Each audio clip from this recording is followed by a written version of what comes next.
This summer, we enter a new era of Star Wars. You mean the dawn of the Star Wars Canon Timeline podcast? Yeah, sure, that too. But I was obviously talking about the Acolyte. We've got to cover that on the Lorehounds. Oh, but the Star Wars Canon Timeline podcast is exactly at that point in the timeline, the end of the High Republic, 100 years before the prequel trilogy. We've got to cover it there. Why not both? Okay, deal. It's the first live-action Star Wars outside the Skywalker saga. Nobody can miss this. Listeners, kick off your hot lore summer weekends with scene-by-scene breakdowns of the Acolyte, found in both the Star Wars Canon Timeline podcast and the Lorehounds Mother feed. And the Lorehound Star Wars feed. Wherever you like to listen, a couple of days after each new episode is released.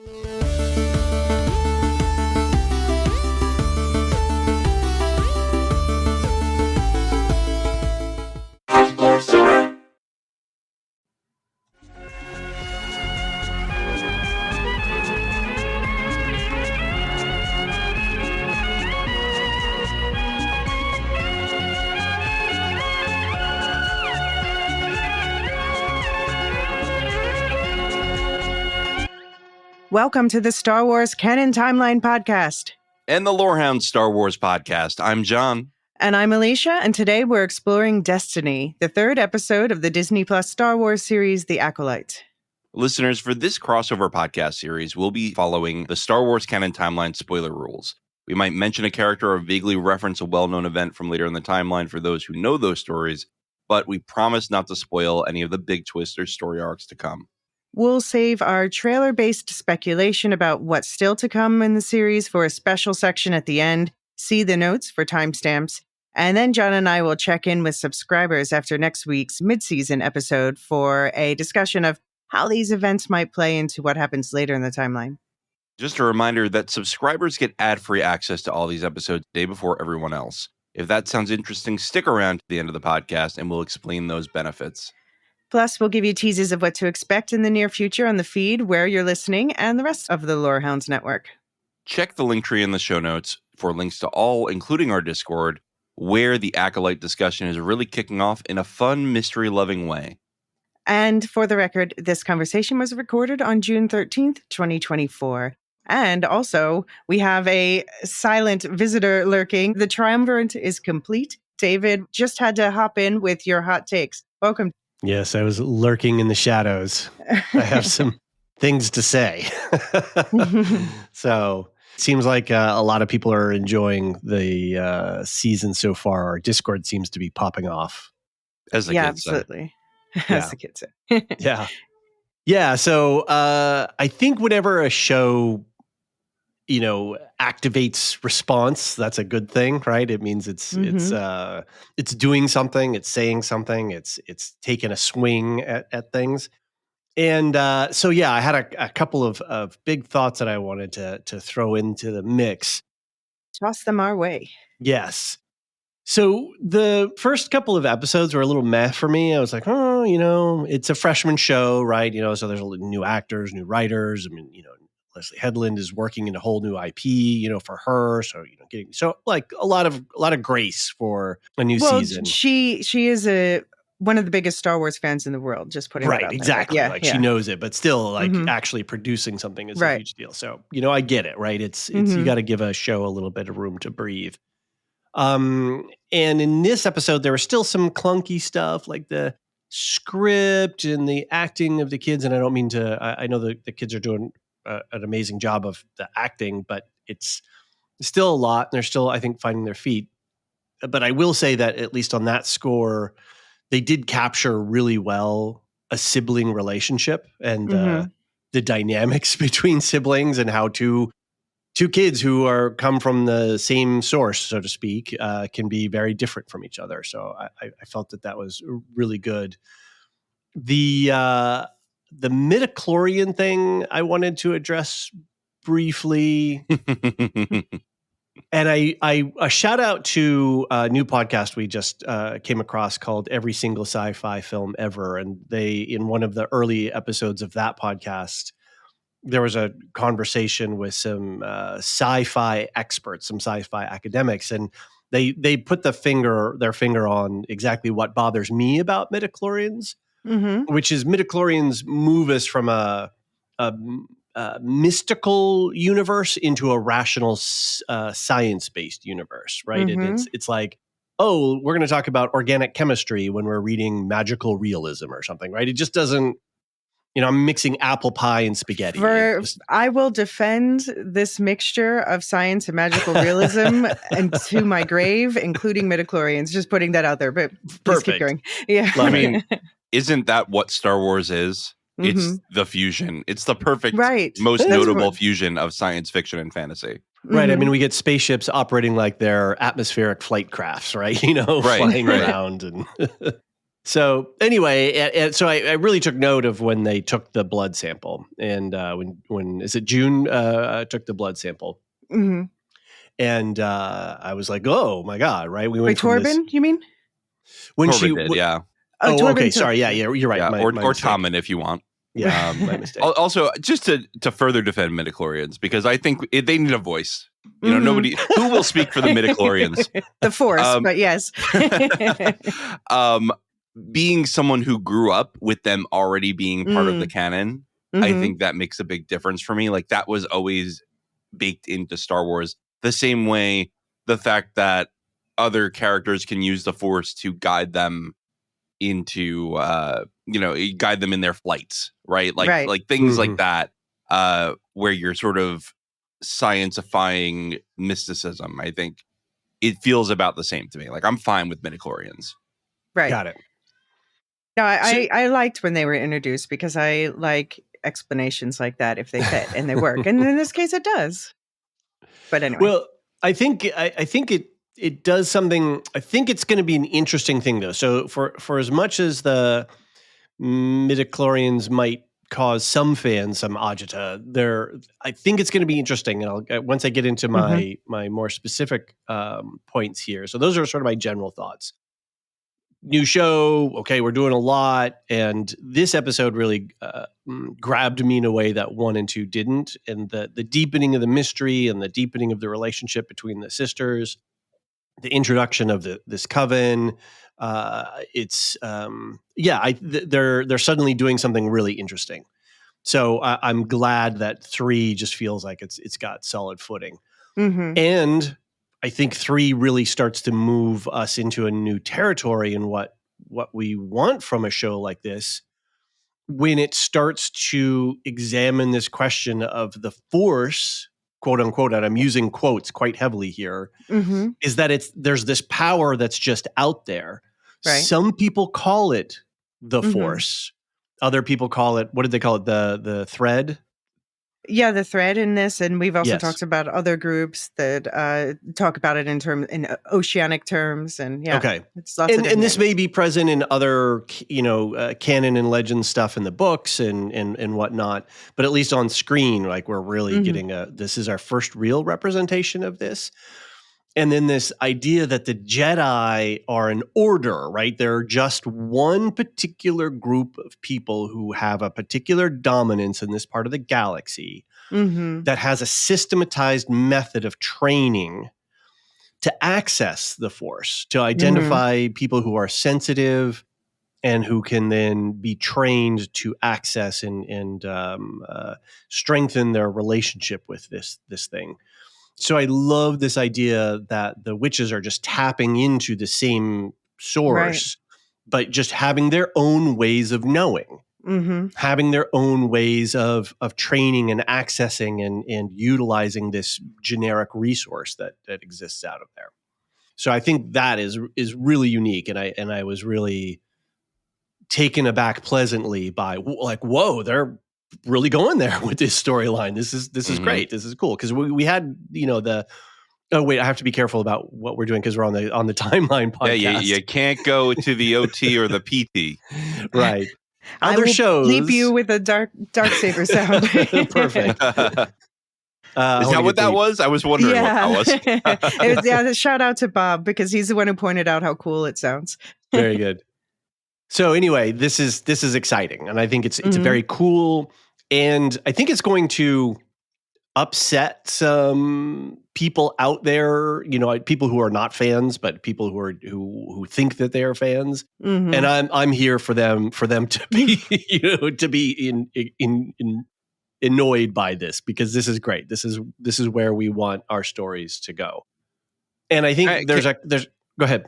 I just wanted to add that I love this line of thinking, and it's a line of thinking that I was thinking of too, because this episode really emphasizes the way the Jedi fit into the imperialist nature of the Republic.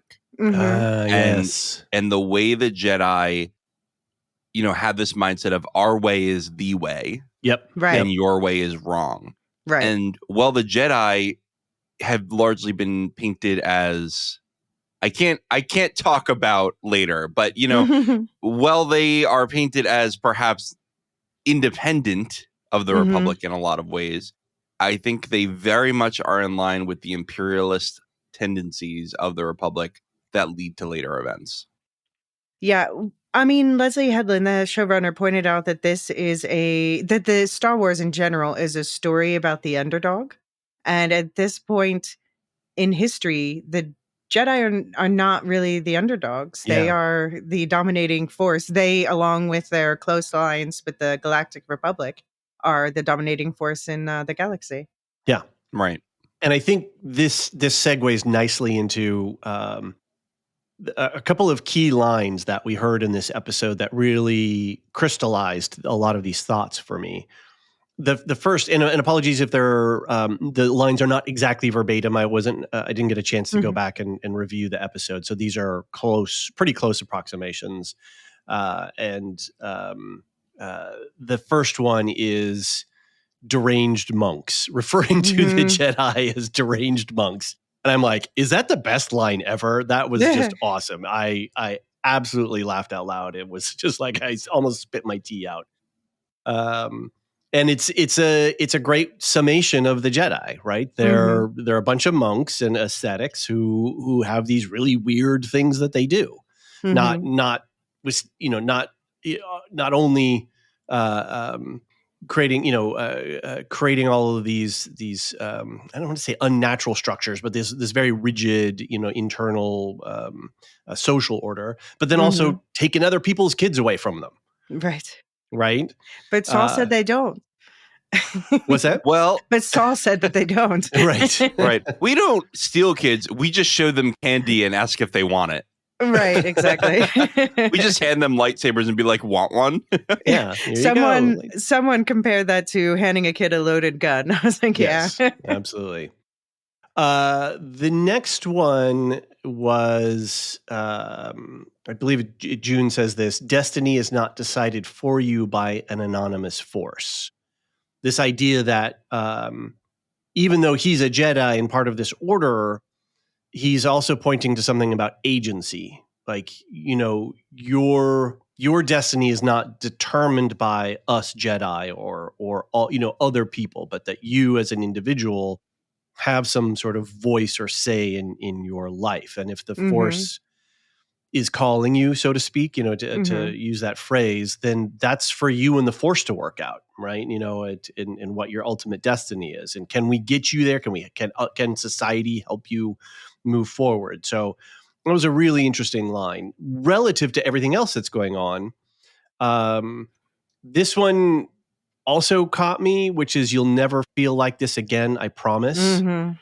Which is typical Jedi bullshit, right?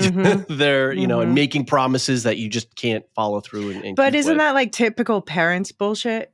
Like, isn't that something that every parent wants to tell their child? And it seems clear that Saul immediately adopted May the moment he clapped eyes on her. Which is one of this relationship between these two and these two actors, both child actors and adult actors.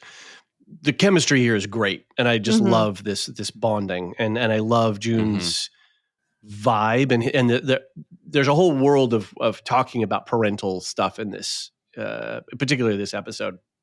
Anyway, the last line, which I think is the thesis of the show, and it's something that really grabbed me and sort of lit this fire that I had to come on and say something, which is I believe it is what's her name? Mother. I'm sorry, I don't have it in front of me. Anastasia, Mother Anastasia. It's Coral. Okay.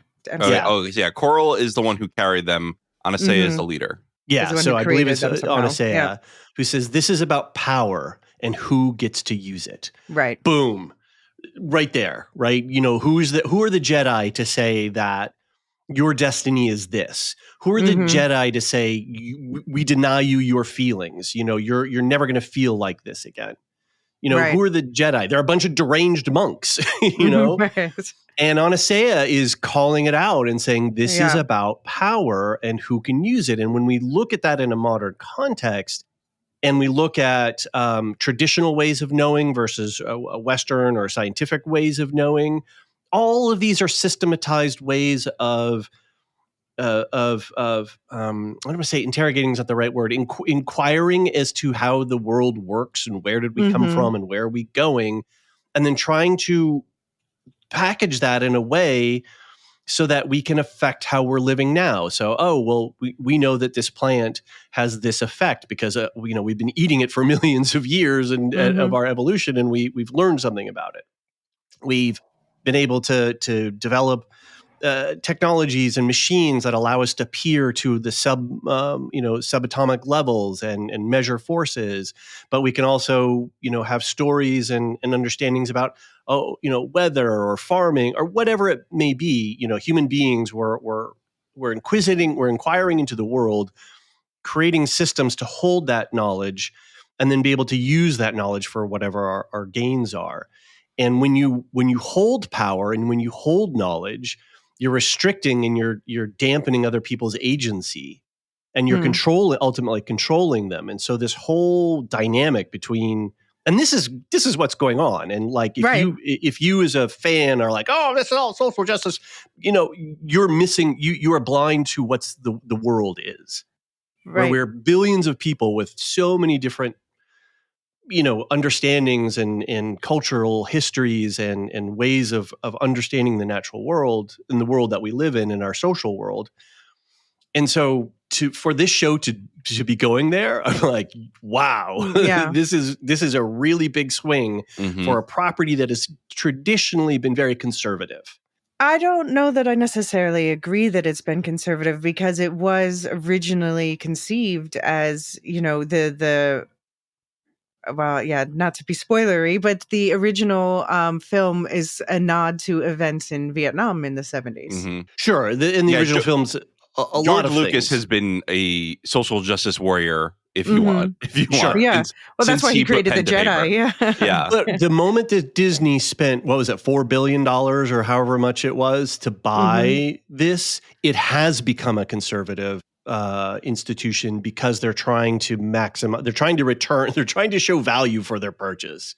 And I mean, we look at the number of films that have been canceled, the number of actors who've come in so-and-so is going to be in a film. Oh no, that film's not going to happen. And that's when you say conservative, do you mean lack of risk taking? Is that what you're trying to say, or politically conservative? Because I think lack of risk taking within the story IP. Okay, see, that I would agree. Yeah, to an extent. In animation, they're risk averse. They're risk averse, not conservative. There Let me rephrase that. That's better. In animation, they've been able to take more risks, which is why that's why some of the best storytelling is there. Yeah. All right. Yeah, it's lower stakes, right? And it had different production values attached to it and all that kind of stuff. So when you put a movie on a big screen, that's going to have a different value. When Force Awakens came out, man, everybody was enlivened and we were at the theaters. Yeah, we'll litigate the sequel trilogy much later. I too enjoyed A New Hope. Anyway, yeah, I agree with you. I think that there's been some risk averse stuff, although again, I am a Last Jedi defender, and I think that there were risks there. But, overall, I'm saying overall. I'm not talking about an individual thing, but when this a Star Wars story and the sequel movies were all announced, it was going to be like, oh, we're going to get all of these, expansions on film into other parts of the universe. And, we started to see some of it with the TV shows.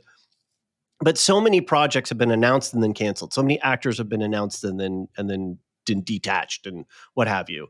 So overall, like when you compare it to Star Trek, which has really figured out what the different lanes are and is actually putting out a lot of product. And you can say what you want about the product, they're doing stuff. Yeah. Star Wars is doing stuff, but on the streaming side, they need to get back in theaters. Yeah, but even there, they tried and whatever. Anyway, there could be more. And the point is that this show, I think, to me is surprising. I'm like, whoa, okay, wow, they're taking a swing here, and they're letting Leslie Headland do something that I don't think they would have let other directors do.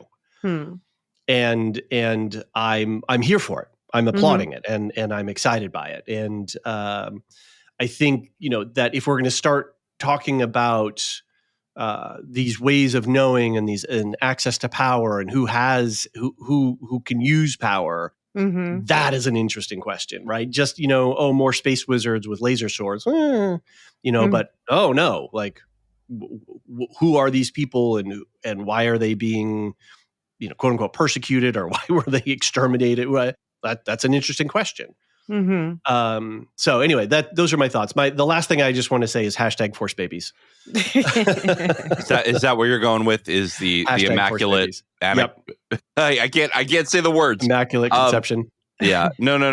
I was going to say something else. You were going to say, yeah. Later. No, I mean, obviously, this is something we're going to discuss more in our spoiler. I don't know the wider canon, in our spoiler so episode, like, Force Babies. But yeah, obviously, this is linked to a character we meet in the next era. So anyway, you can tell I'm activated by this show in the best possible way. Yeah, I'm like, absolutely. Great, these are cool topics. Let's go. Freshman show. We've got some things to work out still, but they're going somewhere, and that makes me happy as a Star Wars fan that they're striking out into new territory and saying new things, and they're making us ask new questions about people who don't like sand. No, Zaria, I'm good there. Yeah. Okay. Well, thank you. I mean, I am with John in predicting that you will be back on the mic talking about this again in the very near future. As is my wanton right. He can't resist. No, he can't resist it. No, that's the best compliment the show can give. Yeah. What's that? That's the best compliment the show can get. Exactly. I thought, maybe I'll send in a little audio diary or voicemail thing or something like that. And I was like, no, I gotta actually say something. But you brought up some great themes. Yeah, I'm curious to what you guys had to say. So I appreciate that. Yeah, what do you guys? I'm curious to your hot takes. What was your hot take? I thought it was the best episode yet, for sure. I mean, I was surprised we got a full flashback episode so early. Because I thought we were going to keep going down this timeline, but they were like, no, this entire episode's going to be in the past. And that was really cool. Right. I actually did enjoy the twins acting. I thought that they did a really good job of feeling like genuine siblings. And they are genuine siblings, right? They are twins. So it's easy to feel like that. But what was interesting was watching these two characters be so different from the beginning. And I was talking about this on the Discord, how May clearly thinks that the Jedi are solely at fault for what happened. And is in complete denial that there was division between her and her sister before the Jedi even got there. Right. When there clearly was, right? I mean, the minute that we see them, they're already arguing. Totally. And May is trying to push. It's interesting because May is trying to push Osha to adopt her way of thinking. But Osha doesn't do the same thing for May. She's not like, you don't want to be a witch. She accepts. She's like, my sister's place might be here, and that's okay. But my heart's calling elsewhere. Basically, I don't want to be on Brendock forever. And that's why May's closer to the dark side, because she's being more possessive, less Buddhist. Right. She's trying to impose her will upon others. Yeah, and that's very sad. And you're conflicted, right? Because you have Mother Anasea, who really just wants her children to stay home. Which I totally understand that as a parent. Yeah. But then she also is kind of like, maybe I will let you go with Jedi. I think she's more open to the idea of if Osha doesn't want to do that, then she doesn't have to, right? And Mother Coral's like, no, we have to do everything by the book. Which we can totally see, and we can look around at other parents you might know and go, "Oh yeah, I can see these models." They really depicted a family dynamic very well, right? Yeah, she's explicitly very thorny, and you said it, not me. But anyway, she's an interesting character. I did really like the ritual. I thought that I the whole time I'm watching, I'm like, we got to get Marilyn on this podcast at some point to talk about all the rituals here. Yeah. I'm sensing a clacking of a keyboard. The force is adhering to a long email is being generated. Yeah, I will say I'm on team clone babies. I think that they are clones of Mother Anastasia that were carried by Mother Coral. Okay, that's where I'm at. But other than that, you said what? Force babies or clone babies, it does play into setting up later lore. Yeah, and I don't recall, is cloning outlawed in the High Republic? Not that I'm aware of. Why do you remember that from one of the books? No. I just I'm thinking of things later in the timeline. I know that because we talked about.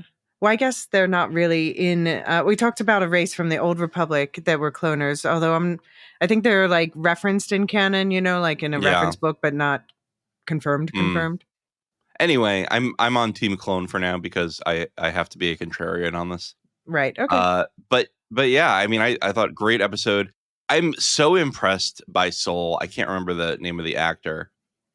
But he's just incredible.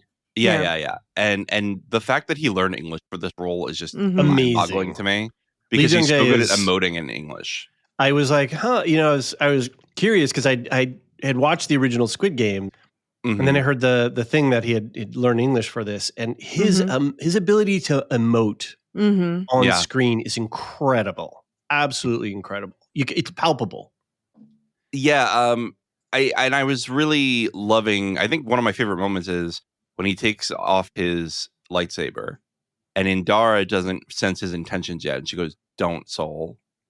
And Soul just hands it to May and just goes, "I think you would make a good Jedi." It was just so warm and fatherly, right, and lovely, and it's the kind of feels that I want from Star Wars. It just is. I mean, watching the Jedi flirt with attachment, right? They nice. They crave it. They crave attachments because everyone as a humanoid, I'm going to say humanoid because they're all different species in this. Everyone as a humanoid needs relationship, and the Jedi Order has denied that to them, or restricted it in ways that are deranged, maybe, if you will. Right. Yeah, but I mean, it denies them honest relationship, right? Like they have these parental child relationships that are framed as mentor. Like I can't say anything, but like masters and apprentices are take in children like at such a young age, so of course they see them as children, and you can't help but feel protective, and especially if you don't have your own children because of your Jedi restrictions. Where do you and I'm send so that heartbroken that Yoda has watched a million generations of Jedi come and go. One source book said he trained 20,000 Jedi personally. That's insane. But I believe it. I believe it. There was a Yoda POV chapter in the book I was reading last night, and that was excellent. Well, I think this goes into this question of, again, who has agency in choosing, determining your destiny. And if people look at the Jedi Order and go, that's cool, that's for me, that's one thing. But then when you cruise around and you scoop up anybody who's force sensitive under the age of 6 or whatever their cutoff is, and remove them from their family, that's a different thing. I mean, that the line or the whole situation when they were like, "Oh, you've got, you can't be training force sensitive babies; they have to come with us." That was shocking, right? That was like, whoa. Well, it reminds me of, we talked about in the Old Republic of Review episode, the Barandos Sages, and they basically died out because the Jedi kept taking their most talented kids. Wow. I have to say, Elysia, when I was watching this, I had the Jonah Hill meme, the excited meme, where he's like, oh, when we saw the coven and we knew that we were going to go with the coven, and I was like, Elysia is probably just freaking out right now. So I hope you enjoyed what they're doing. No, obviously this was an episode for me, which lore galore. And I would say I've seen people who are upset that this episode didn't explain everything. And I would say to them, like, we have 5 episodes left. So don't worry. We're going to be seeing these events from at least one more perspective, at least May's perspective. I'm thinking the Jedi is most likely as well. And yeah, I think that the lore here does work with what we've seen so far. It doesn't take away any chosen status of anyone later in the timeline, but it may explain some things that happen later in the timeline or have proven to be the inspiration for events that happen later. So that's just adding richness to this overall tapestry of story. And I just have to call out how many quote unquote self-proclaimed true fans seem to have no idea that Star Wars has had witches since 1994. So yeah, the haters came out strong with this episode, and that sort of took the wind out of my sails for a second, but I rewatched it right before we recorded, and I'm like, yes, I love this episode. There's so much interesting detail in there, so much to pick into.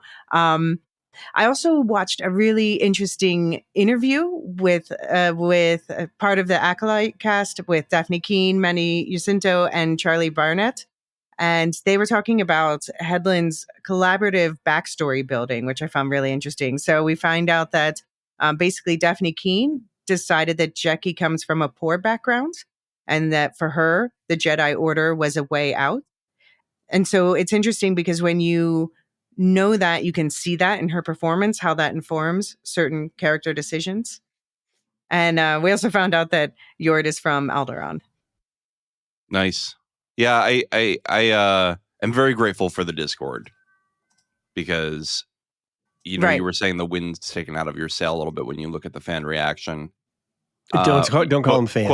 Quote fan. Right. Yes. Yeah. Right. Self-proclaimed. Yeah. The gatekeepers. Yeah. Yeah. Sure. And I really am grateful to see like real conversations happening in our Discord that are related to like these conversations that we're having right now. Right. Yeah, exactly. Yeah. The morality of the Jedi taking children. I remembered what I was going to say before when we had to edit out me losing my train of thought, which was I have a lot of trouble accepting that it's morally okay for the Jedi to allow a child to decide to leave their family behind, which is a permanent decision. And accept this way of life at a very young age. I mean, think about modern day reality. We don't want kids. We have a lot of issues right now where people are saying, why are we letting 18 and 17-year-olds sign student loans? Like that's a big decision. That's a lot of debt for a career that might not work out. And this is what, she's an 8 right now. I mean, come on. And considered too old. Yeah. Right. And so I just don't know, especially without parental consent, when the parents are actively opposing this, I don't think that's right. I don't think that they are in the right here. I think they are waving shiny toys in front of kids and saying, you want one? Right. But then there's this question of how we infantilize our children as well. Our children are far more capable. When they're infants, they're infants. But we socially relate to them. We infantilize them. And we speak down to them. And there's a way of, I think, of relating with children to recognize that they're far more capable. Yes, they're children. I'm not saying, give them driver's licenses. But when I have conversations with my 8-year-old, I'm constantly astonished by her ability to articulate her feelings, her thoughts, her desires. And yeah, when there's something that's extra special on the table, like many kids ours is very treat motivated. And so when it comes to ice cream or cake or whatever, there is an outsize, and that's part of my job as a parent is to manage and moderate that. But she's still articulating something, and if I don't recognize the articulation, then but even in larger things about playing, sports and activities and extracurricular activities and all that kind of stuff. There's far more going on. And so it's our job as a parent is to be present to our kids and to listen to them. And so when you hear your child repeatedly going, I really like this Jedi thing, I'm really attracted to what's going on here, listen to that and then understand it. Unfortunately, there's no way to go to like junior Jedi camp, on your home planet where, it's a half day force training camp or something. We're just going, we're like right on the cusp of going. They sever the ties. Yeah. Yeah. Yeah, exactly. We're right on the cusp of getting into summer and camps and all of this kind of stuff. And so that's where my head is at. Well, they go to Jedi camp. They just never come back. They never come back. Yeah. But being present to your kids and listening to what they have to say, because she's clearly articulating the justice, peace, order, helping people, protecting people. That is a natural instinct that some people have. And in our modern context, that could be translated into military service, into civilian law enforcement service. It could go into, medical, care, counseling. There's a lot of different expressions. And if that particular child is like, wow, this Jedi Order thing, I want to explore and understand what that is. That's a valid that's a child, expressing something internally, and we got to be present to that. So I'm really on a rant on this show. Are you on team Coral? They should not have gotten spice creams, or are you on team Anasea? They should have gotten spice creams. Look, if it's a special day, we can relax, and if it's, I mean, we're having an ice cream social at our house today after school, so I'm on team ice cream. David, I agree with some of what you said. I don't agree with all of it. I think absolutely we should be validating our children's opinions and whatnot. I think where I take issue with this particular situation is the permanence of it. Agreed. No. Yeah. But because we don't have Jedi half-day force training camp. Right. It's like all or nothing. That's an impossible situation. Right. I went to science camp a couple times as a kid, right? And I went to Boy Scout camp for a week every summer. But I didn't live there for the rest of my life and disown my parents. Yeah. And that's where I think the Jedi go wrong, is this failure to allow attachments leads to dishonesty with oneself, and I would say conflict. Right. One might say internal conflict. The heart with itself, maybe? Yes. So I just have to, we got to get into the episode breakdown because we got a dense episode. But 37 minutes into the podcast. Yeah. But I just want to, I want to call out a couple last general things. Speaking of our lively Discord, Athena Ajalea made a good observation about the episodes last week. She said, I think with Sol, and I may be misreading, but he was trying to assess her fighting style to know who trained her.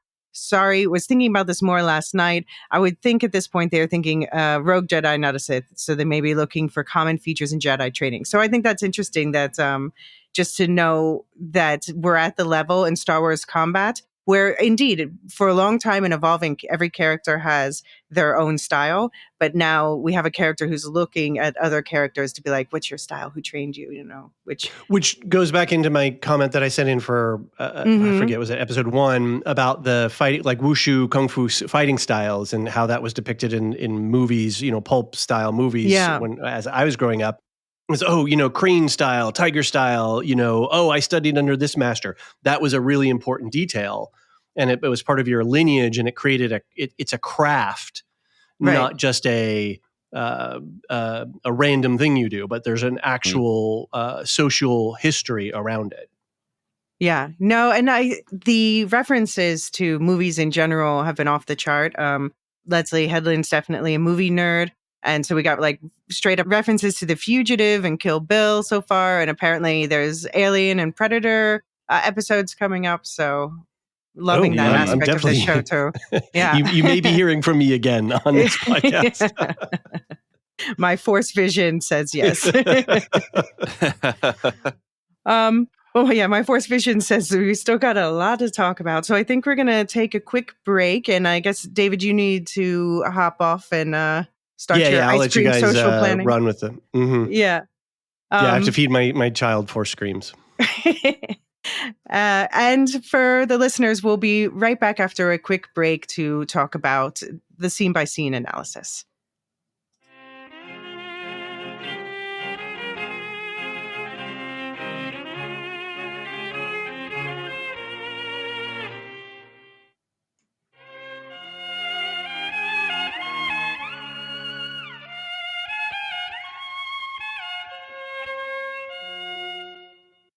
All right, and we are back and ready to break down episode 3, Destiny. This time the writers credited were Jasmine Flournoy and Eileen Shim.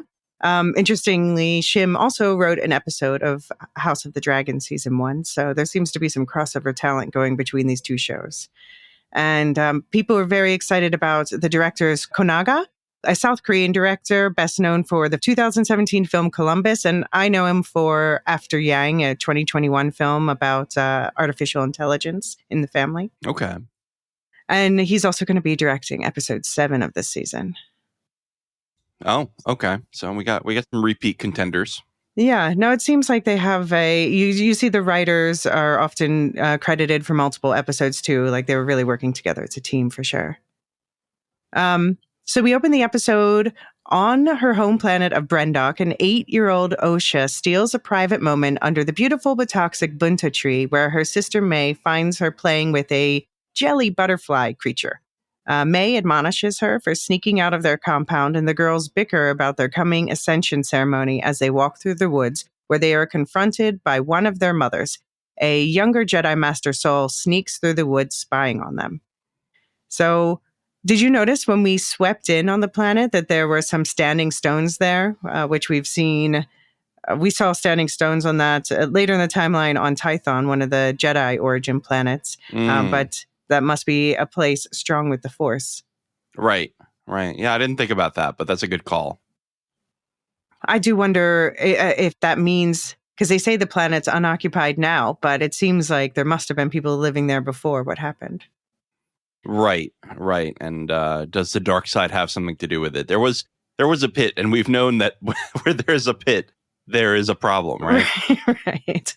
Yeah, something about, it's funny because you would think like the Earth is wholesome, and definitely with witchcraft, it's very connected in our real world. Witchcraft is connected with the Earth.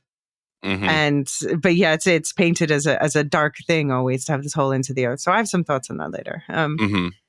So we have the bunta tree here. We finally get to see the tree itself. The dried leaves looks red to me, but they're yellow on the tree, and they're like draped in a weeping style. Like my favorite tree is a weeping cherry. I don't know if you have a favorite tree, John. I haven't thought about it, but I'll get back to you next week. How about that? Okay. I'll choose a favorite tree before the end of the season. Yeah, a lot of tree motifs in Star Wars, so there's time to talk.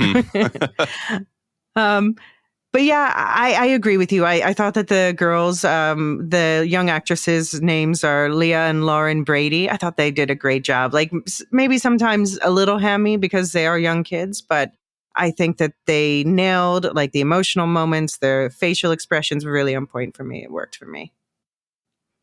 And I found it, heartbreaking to the callback at the end of the episode to when she says here, I always know to look for you under this bunta tree. Not anymore. Yeah. Not anymore. Yeah, that was really heartbreaking. Oshi? Isn't that what she says? Yeah, Oshi. She just wants her sister back. And I feel so terrible for May, but also she's like a terrible sister to her sister the whole time. She's clinging too hard. Yeah. Well, even like she comes and she immediately screams dark side, right? Like the way she's manipulating the jelly was. But this is a question because this is from Osha's perspective. This whole episode, we notice that at certain points, and so. But we also see Osha uses her force on the jellyfly too first. Like she uses it to hold it longer, but then May it somehow is worse. But yeah, I think of how some Jedi are capable of communing with animals and sort of befriending them through the Force. Right. And others try to control them through the dark side. And I think what we're seeing here is, at least from this perspective, Osha's using the light side to interact, and May is using the dark side. Yeah. I mean, I don't know. Yeah, because we also we get this contrast here where Osha sees the beauty in the bunta tree and May sees a danger because the leaves are poisonous. And she's like, well, I just won't eat the leaves. But that seems to maybe be an analogy for how they both view the Jedi, because at this point, actually, Osha is drawing a Jedi insignia in her journal, even though she hasn't seen one yet. So she might be getting some sort of Force visions. But then you contrast this with later, where Osha seems the more fearful one, like when they are defending themselves during the Coven practice session. Osha's hiding behind May. So is there some unreliability in narration here, or are there inherent differences in which thing that they're afraid of, but they both have fear? That's a good question. And I wonder if it's because, see, here's the thing. They're force pushing, which has always been, to me, a pretty force neutral thing. Like not a light nor dark side ability. But it just seems like Osha doesn't want to fight, right? Like Osha just doesn't want conflict. She just wants to chill. And I vibe with that. I totally understand where she's coming from with that. So it's a shame that she's pushed into this whole thing. I mean, my heart breaks for Osha this entire episode. The way that she goes, I do, when she's asked if she wants to accept her. Yeah. It's just really, she's just pushed into this. And how many people do we know in real life who are pushed into the family business or whatever? The family business, the family religion, this and that. And it speaks truth. This has an inherent truth in it. Right. I mean, I both understand and like don't understand both of them, because on the one hand, I'm like, I want to be an awesome Force witch. But then on the other hand, I'm definitely, Osha's reminding me of Egwene from the Wheel of Time, where, she just wants to go out and see the world. And that's definitely me. So I can relate to both of them. And it's sad to see how their differences pull them apart. But yeah. And you relate to both of them because they're the same clone? Well, yeah. But then this is the thing. Like, what if they are like such contrasts, two different sides of the yin and the yang, the Asha and the Bogum. Could they have been? They couldn't have done better than Bogum, huh? And this is from Legends. They just couldn't have done better, huh? I don't know who first made up that. Maybe word. I'm hoping they retcon that one, because they did fix. It's already in canon. Oh, I don't like that. Because I do like some of the canon changes. Like I like how they changed it from red lightsabers being synthetic kyber crystals to bled kyber crystals. That's a really cool change. Anyway, not for this podcast. Right. Yeah. So I did notice they do the whole rhyme again. You're with me, I'm with you, always one, but born as two. As above sits the stars, and below lies the sea. I give you you, and you give me me. And I noticed that again, it's May still giving Osha. Both times they say it, the way they repeat it back and forth. So I don't know if there's anything to that, but it's interesting. Yeah. And it seems like they always say it that way, because like that's the way that they said it in her flashback vision in the previous episode. Yeah. I wonder what their true relationship is. Right. Exactly. Yeah. Are they a dyad, or are they even like, clones of each other somehow, or one entity split into two? But anyway, yeah, speaking of visions, I just find it interesting to note that Vernestra, the one character who was chosen to be brought over from the High Republic books, also gets Force visions. Just feels worth mentioning. No idea if that'll play into anything going forward. Yeah, I'm looking forward to getting to her in the timeline, because I'm almost done with Era 2, because I've been a maniac because you did something to me. But Star Wars I want to see more. I want to see more Vernestra. I mean, the High Republic is kind of low-key becoming my favorite era right now, just because it feels so fresh and open with possibility, and there's so much like diversity in Force users and what's going on in the galaxy. I mean, I haven't felt as threatened by a threat in the Star Wars universe as I have with a Weapon of the Path. You can talk about the Nameless, the Leveler. Yeah. The Leveler is honestly, I think, the scariest villain in Star Wars. Yeah, absolutely. That I've seen in a while. Yeah, and then, well, yeah, I won't I won't spoil what happens, but there's more. Yeah, I'm sure that this is not over. I'm halfway through the last adult novel for the Era 2, and then I have the last YA novel for Era 2. And if anyone doesn't know what we're talking about, you can listen to the High Republic overview when we talk about the Leveler. So this is, you might notice this is by far the longest section of the notes. We got to talk about that Coven core life. You gotta. So back in the mountain fortress, the pair are scolded by their Zabrak mother, Coral, who we'll find out was the one who actually carried the twins. And Mother Anastasia, who we later learn somehow created the twins in Coral's womb, coddles them. The two women talk alone about the off-world Jedi moving inland. At a Coven meeting, the girls get a lesson in the thread connecting all things, their version of the Force, and how they are stronger together. Anastasia promises a great show of power at that night's ascension, but the girls aren't listening, back to bickering in the background. So Anastasia force pushes them down, saying the enemy won't give them warning. They need to be ready. When the mothers ask the girls to practice their self-defense, May holds strong while Osha cowers behind her sister, disappointing them. And then later in private with Anastasia, Osha expresses her doubts again, saying she doesn't want to become a witch.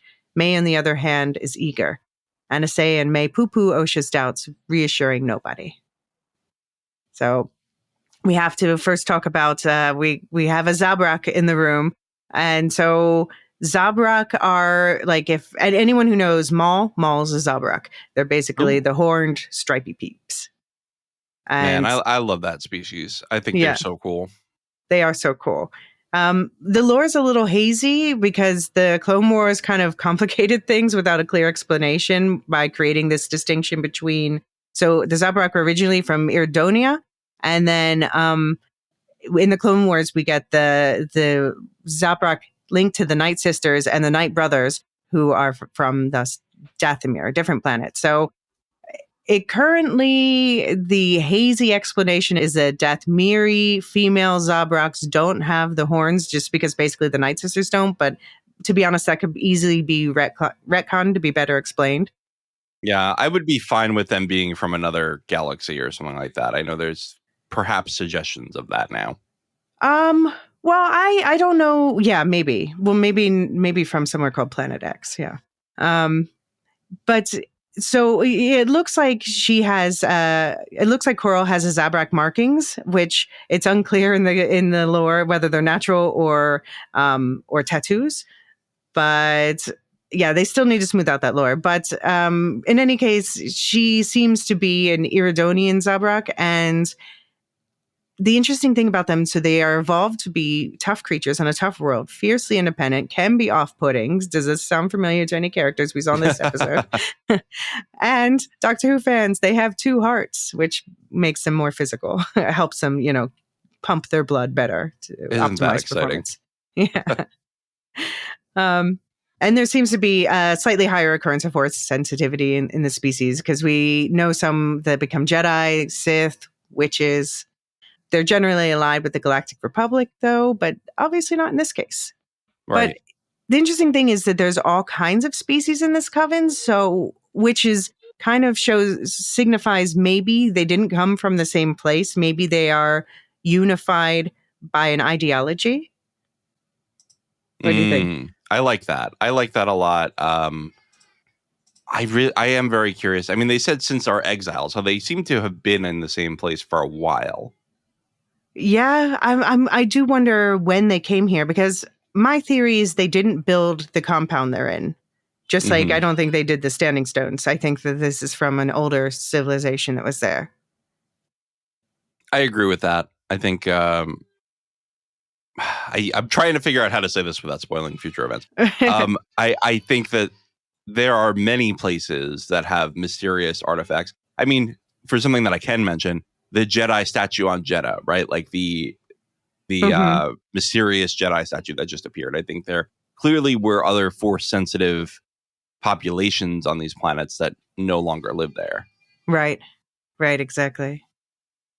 I just also have to call out the 2 actresses who play the 2 mothers. So we have Margarita Leviva as Coral, and I didn't know her before, but she's like a really fascinating woman, Russian-born, moved to the U.S. as a child, was a competitive rhythmic gymnast, and then became, worked in fashion for a while, graduated with double major in economics and psychology with minors in philosophy, sociology, and Russian history. Like, damn, this is an interesting woman. And Jodie Turner Smith.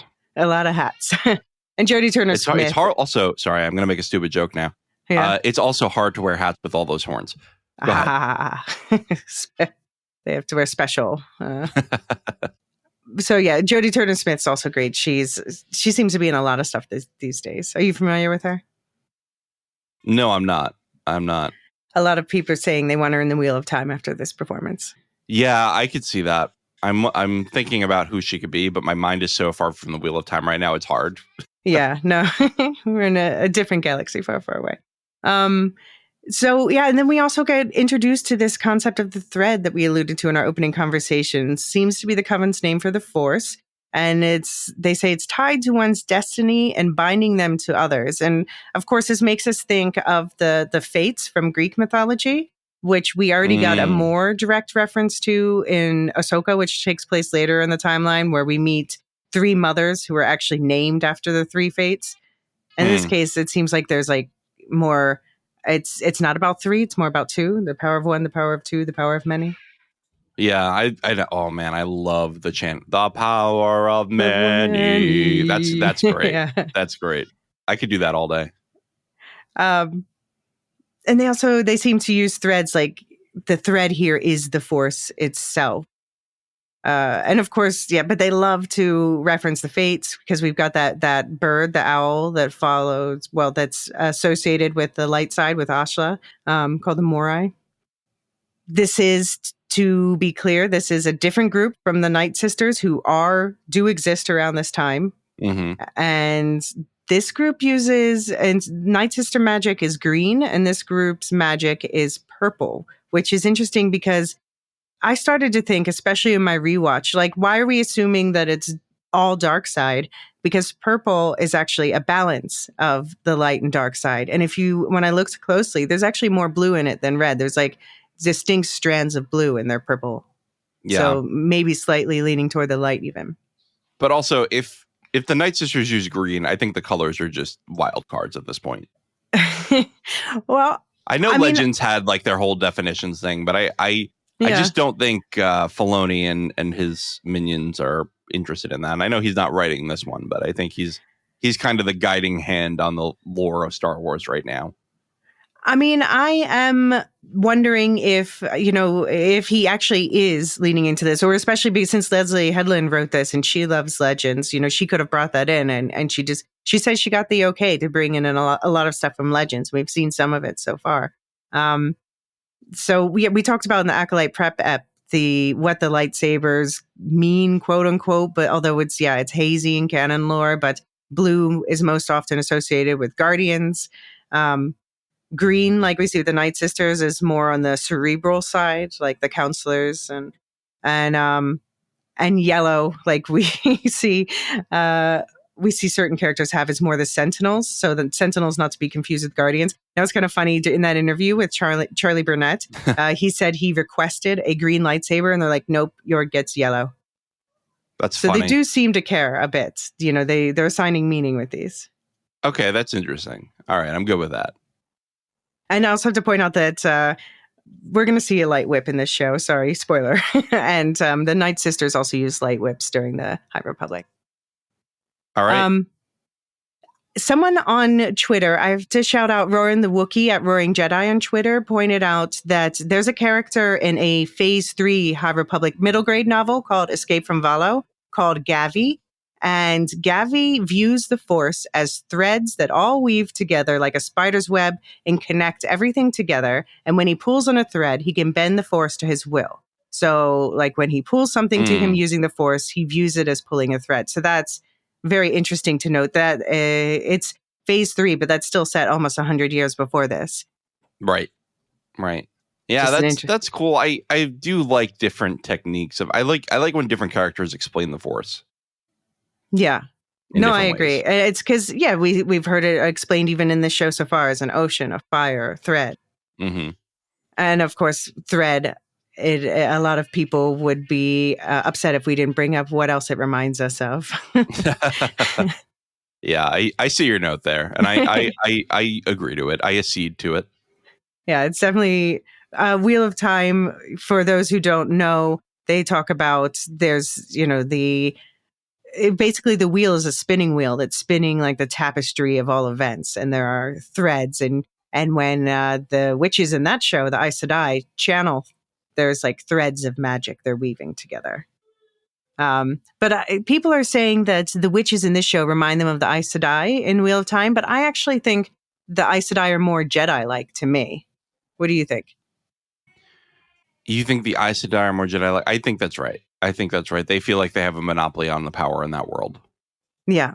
And I will say we can say weave right now because David's not here, so he won't go off on a rant. Weaving rich tapestry. You listening, David? Why? What's wrong with weave? I just think it's funny that like every time somebody says weave, he's like, I'm weaving a rich tapestry of it's just funny. It's just funny to me. But yeah, no, I agree with you. I think as a power structure, they're very similar. Right. And it does, like, things they say sound like they could indeed be evolved from the Path of the Open Hand in that phase 2 books that you're reading now. So like she says, we do not use the Force. We say some call it, she said, some call it a force and claim to use it, but we know it's not a power you wield, which sounds very Path of the Open Handish, but then maybe like an evolved explanation that allows them to manipulate it anyway. Yeah, that's interesting. I was thinking about this too, the Path of the Open Hand, but they're just so anti-force. I can't see them evolving into this. Yeah, I mean, spoiler alert for that phase of the books, but they do splinter. So, oh, okay, that makes sense then. And I also noticed that the spiral on Anastaea's head and May's head as well is actually, it's a yin-yang symbol. I didn't realize that at first, but there's 2 little dots in the middle once I got a better look at it in this episode. That's cool. I also find it, for the people who are theorizing links to like the Nihon stuff, I do have to note that they use titles like, well, they have Elder, Mother, and Scout, but then they also have Ensign, which is very much a Navy title. So there does seem to be some nautical ties. I don't know. It could be just like a soup of the anti-Jedi groups that went through the High Republic and shook out into different ways, Yeah. That's interesting. I by the way, on the splintering of the Path of the Open Hand, please tell me that Marta's on the right side of history. I am going to bite my tongue on that. We do talk about her in the High Republic episode. Okay. See, I skipped those ones because I didn't want to ruin the books for me. I do straight out spoil. Okay. So I'll re-listen to those once I finish all this. So yeah, I didn't think I was going to read all the High Republic books, but I have to say, everyone, they're very good, and you should read them if you're not. Yeah, I know. It's just so cool, the world building, and I think it's great that they got like a stable of steady writers. So, it's the same people contributing to this world, and they talk to each other and, build a world together. Yep. Speaking of building something together, yeah, that's power of one, power of two, power of many. It reminded me very much of apes together, strong. Yeah. Did you get the feeling that they are not all equally blessed in the Force? But then by working together, then they can counteract Force users, like with that demonstration that Anastaea gave? Ooh, as in they all are Force sensitive, but not equally? Is that what you're saying? Or that some of them are not? Or some of them are maybe not like naturally so, but, can... we've seen several characters that can become cognizant of the Force. Not saying that they can all manipulate it or just like pick up a lightsaber that's over feet away on the ground. So that's a specific beef. I'm just going to say, I think that there are no rules anymore on who can be Force sensitive in Star Wars, and we should just accept that. We should just roll with it because let's not fight against the tide, the ocean of the Force. Right. I mean, I think, they do emphasize multiple times throughout this entire saga that there are that everyone is connected to the Force in some way. It's just whether or not you can feel and manipulate it is the question. Right. And we hear from Anastasia that the ascension is about walking through fear and sacrificing a part of yourself, the power of many instead of the power of one. So I hope that they define later exactly what the ascension entails, other than getting a spiral in your head. Yeah, that's a good question, because I thought they were going to have to like dive into that hole. Right. That's what I thought when I saw the hole. I was like, oh God, they're going to have to go down there. It's going to be some scary stuff. It's going to be they have some like some Sith Last Jedi kind or of something. stuff. Mm-hmm. But no, this was just no. Okay, you get a tattoo. Right. And sign me up for Spice Cream. Just in general, like Brendok seems like a really nice planet to live before the Jedi rudely interrupted, but definitely isolated. But so I didn't realize this. I have to give credit to the Holophiles for calling this out, but Spice Creams are not new. They originated in Star Wars Legends, where they were first introduced in a reference book, the Galadium's Fantastic Technology, a role-playing supplement. And they were introduced in canon in a different reference book, Inside Edition's Galaxy's Edge, the official Black Spire Outpost cookbook. So we talked in the Young Jedi Adventures episode, especially about Galaxy's Edge and Black Spire. So I don't know, that's a cool callback. Yeah, I like that. That's funny. I love the stupid foods in Star Wars, like Mantel Mix that's not that big of a spoiler. Mantel Mix in the Bad Batch. There's a lot of fun little nods to things. And of course, if you watch the Star Wars Holiday Special, you get people getting beers poured into their heads. Mm-hmm. Like into their head holes on the top for some reason. Hey, that's not canon, though.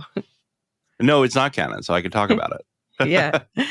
I have a question, though, about this whole idea about like the thread being you're interconnected. And if you pull, you affect everything. This is why you should be careful, I guess, with using the Force. But when they were doing the Immaculate Force Conception or the Force or the womb cloning or whatever this was, doing something this big, definitely they implied the dark side Force was involved in this. How does that pull on the thread and affect things? Like, are they being kind of hypocritical with that? I'm sure there's hypocrisy in it, just like there's hypocrisy in the Jedi. I think that, I'm of the mind, even in the real world, that all humans in the real world and humanoids in this world are riddled with cognitive dissonance. Mm-hmm. And it just is what it is. Like we just live with contradictions, and that's okay. Like we are built to do that. It's all right. It's true. What do you think about like the way they painted the Anastasia and Coral as parents? We have Anastasia as the indulgent parent, but I do have to say Coral was right. The Jedi saw the girls. Everything she warned about, she was right about. Right. I think Anastasia reminds me of the mother a little bit in the fact that she's like, oh, just trust in the Force. Just trust in the Force. And in the end, that's not really what was working there. I think if we look at them staying home as the good goal, then obviously Coral had the better idea. Right. Yeah. Well, everything comes to fruition that night. The witches, they gather around a mountain crater as two moons come into alignment for the Ascension ceremony. As the girls get ready for the ceremony, Osha expresses a need for more individuality and privacy. She dreams of seeing more of the galaxy, while May just wants to be with Osha and their coven on Brendok. At the ceremony itself, May looks eager, immediately accepting the terms to carry on the memory of the coven after her mother dies. The spiral we see on her face as an adult takes form. Osha is visibly frightened, but also agrees. Only then they are interrupted with the news that the Jedi have broken into the compound. Mother Anastasia tells the women readying their weapons to stand down and avoid violence. The Jedi Indara comes barging in, followed by her, at this time Padawan, Torben, and Saul and Kelnaka. They demand the children who are being hidden by the coven, saying it is a violation of Republic law to teach them their ways, and Osha comes forward to be greeted by Saul, who already looks ready to adopt her. May is then also called out of the crowd, and Indara asks about their father. Anastasia says they have none. Saul invites an eager Osha to be tested and trained as a Jedi, and Anastasia takes control of Torben's mind, his eyes turning black as he falls to his knees. She releases her hold only when the Jedi agree to leave, but she also reluctantly agrees to allow both of her daughters to be tested the next day.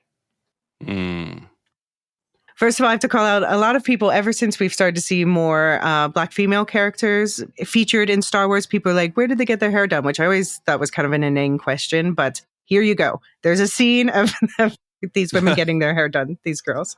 Right. Yeah, no, they do it with family. That's great. Yeah. Maybe they use the Force at some point. Who knows? Yeah, I don't know. I mean, who does like Queen Amidala's elaborate? I would love to see some Force braiding. Yeah. Let's do it. I'm into that. You're very into, like, you want to open a Force hair salon with Yord as your first client. Oh yeah, that'd be great. I mean, I feel like if he worked at the hair salon, that would be great because he could do it shirtless and everyone would be happy. Oh yeah, no, extra tips for sure. Tip. What about, did you notice Kanaka's hairstyle? I didn't even look. I was too focused on how tall that Finnish man is. So we a lot of people were like joking about the bump he's got, because he's got like the front of his hair tied back on top of his head, but he's also got the side of his head shaved with some sort of faint tattoos there. I don't think we've seen that hairstyle before. No, certainly not from a book. No. So I think I seem to recall some promise of an explanation of that, maybe in the comic that's going to come out about him in September. Oh, okay. That would make sense. I did. By the way, I bought a comic compilation of some of the High Republic stuff. So cool. I'm excited for that. Yeah, see, that's why Marvel United is worth it for just having access also to Star Wars and other stuff too. Yeah, I might subscribe for a month so I don't have to buy all the other ones, because it adds up and you're just like, I could read these quick. Yeah, it does. And I blow through comics. I really like in this scene the exchange between the two girls when they're getting ready. Osha says, "We are not the same." And May says, "Of course we are." And Osha says, "No, it only feels that way because we're the only children here." And for me, that moment with that line is when it hit me how lonely Osha must feel. Right. Yeah, something broke there too, I think, between them. Mm-hmm. You know, having your sibling reject you, especially when you are the only children there, I think must have hurt a lot. Right. And it's your twin, and everyone's like, Everyone's telling you how similar you are. Yeah. And your twin is like, no, we're not. Which I totally understand that, because, again, she wants her individuality, which, by the way, every time I say that word, I want to say it like Erin and Dairy Girls. Individuality. Like, she just does it so funny. Oh, speaking of the twin stuff, I forgot to mention that the actress who plays Coral is a twin in real life. And she says, like, I've never had any of that twin stuff with my brother. Oh, interesting. Yeah. That's funny. So how much did the eclipse remind you of the game that we're hopefully one day going to get that's set during this era? Probably not a link, right? But wouldn't it be interesting if it was? What do you mean? Like if you would... the fact that there is an eclipse basically is what you're saying? Well, yeah. Well, we also, at one point, we hear that they say that, like, maybe we should attack while the moons are high. So apparently they get their power from the moon. So I'm wondering if there might be someone in the game that gets their power from the moon. But, like, why did they get the power from the moon, right? We've never seen anybody draw from a specific planet before, have we? Other than some, like, force planets. I mean, the moons do have gravitational and other effects on the planets that they orbit. So I can imagine if you do get your powers from the moon, it's great to be in a planet with two. Although that's not actually that many in our solar system. But it is interesting that Tython, one of the Jedi homeworlds, which also would make it a sacred place to the Sith, also has two moons. And we also see that like standing stone structure on Tython too. So I'm not saying this is Tython, but they're at the very least making us think about Tython with this planet. Right. Good call. We get the full names of the girls: Verosha Anastasia and May Ho Anastasia. So those are cool names. I want to be called. Yeah, I would want to be called by my full name. She's ferocious. Ferocious Verosha. Ferocious. Yeah. had a great scared facial expression. I do wonder, like, what does this ceremony practically entail? May called it only a ceremony, but take over when I die? I don't know. Sounds creepy. I'm wondering if this is some Harry Potter unbreakable vow stuff. Mm-hmm. You know, like, is this an obligation that, like, Mother Elysia died and May was the only successor named, and so now she has to take revenge on the people who were in her head responsible for her death? Oh, it's interesting. Yeah, because what is she bound to something after her mother dies by that, by that spiral that appears in her head? I think it's interesting. It's the first time performing the ceremony since their exile. So I guess, it's notably there's no kids there. So I guess what made them stop being able to have children, or did there used to be men in their group? Yeah, lots of questions that I'm hoping we get as we're definitely going to be revisiting the events of this episode. So I'm hoping we get more answers as we get more layers laid on top. Well, the Night Sisters basically keep like a stable of men. Yeah, exactly. To pull from. I wonder if on their previous planet they had that. Right. And then when they got exiled for some reason, maybe the men revolted. They were tired of living in a stable. Then now they're like, what do we do? How do we reproduce? Mm-hmm.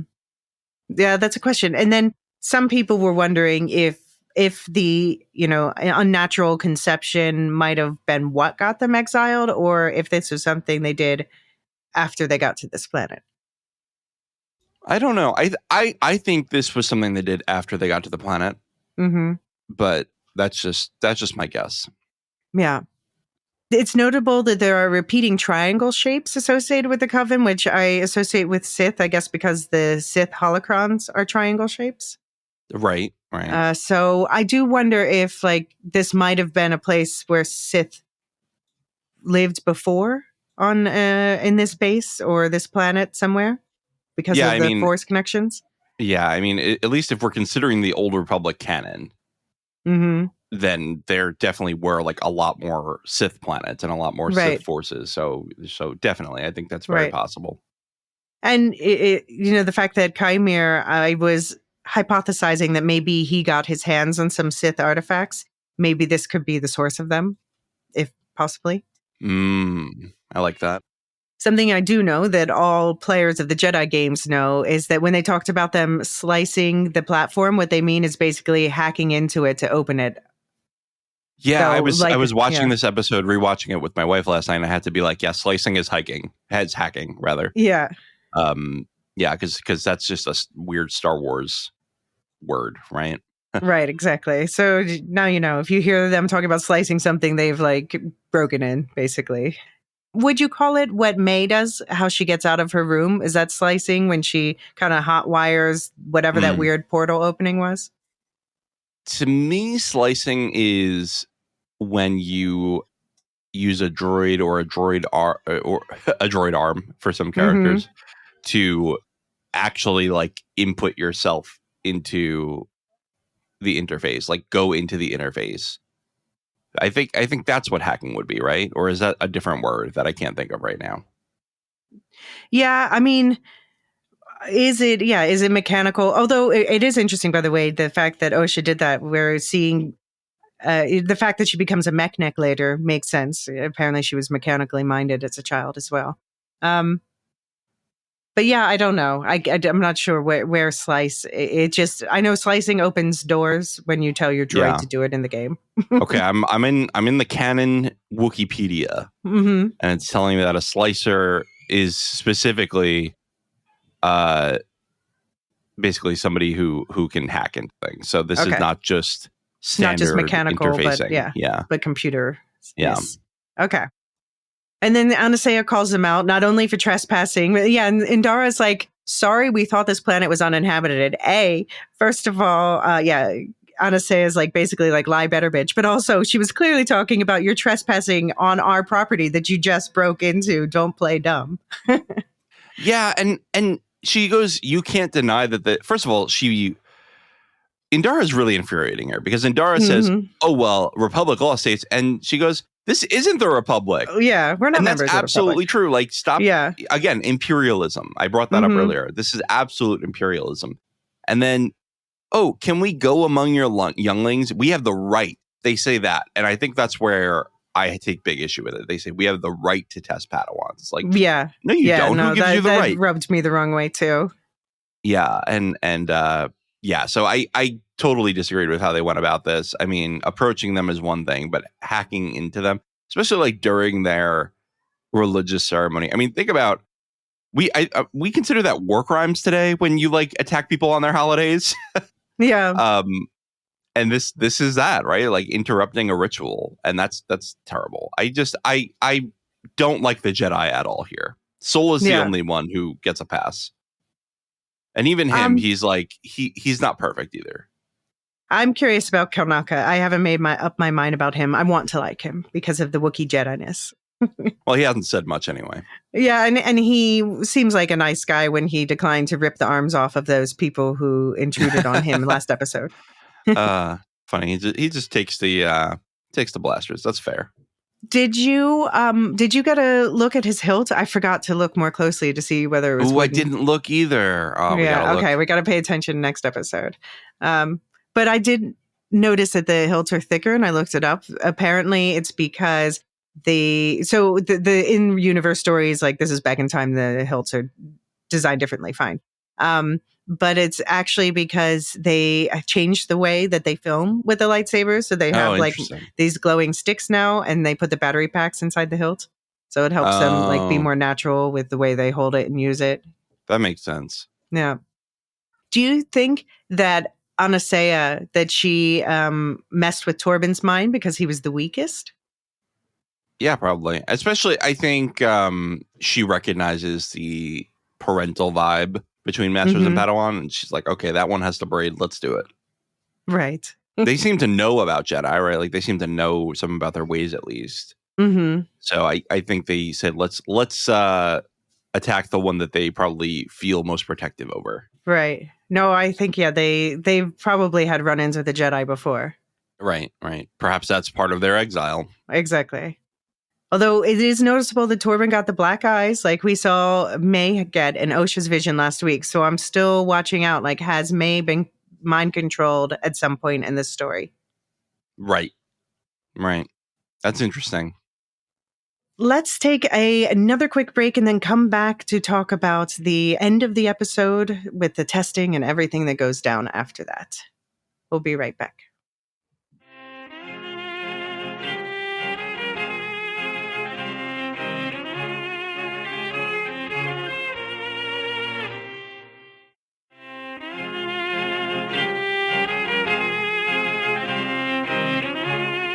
This summer, we enter a new era of Star Wars. You mean the dawn of the Star Wars Canon Timeline podcast? Yeah, sure, that too. But I was obviously talking about the Acolyte. We've got to cover that on the Lorehounds.